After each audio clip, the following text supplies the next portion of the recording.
Moje ime je Ivan Benažić, radim u Family hotelu Amarin kao šef recepcije zadnje 2 godine, a inače sam u Maistri zadnjih 13 godina.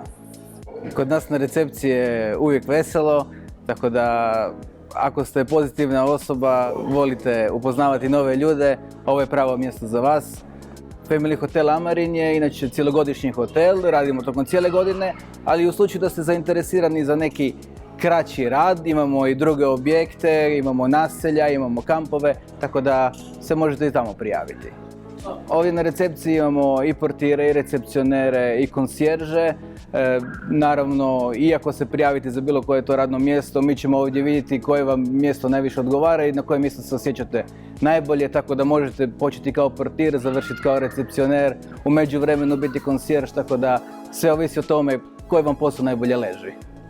Ne brinite se, nije vam potrebno nikakvo predznanje za rad na recepciji, tu smo mi, moj tim i ja, da vas upoznamo sa radom i sa procedurama, tako da niko ne očekuje od vas da znate već sav posao koji treba raditi kad dođete. Poslovne obaveze mi dopuštaju da u slobodno vrijeme sviram rock'n'roll i da se bavim fotografijom, tako da ćete sigurno i vi naći slobodno vrijeme za vaše hobije uz posao. Prijavite se na natječaj, budite dio našeg tima i doživite ljeto u Rovinju.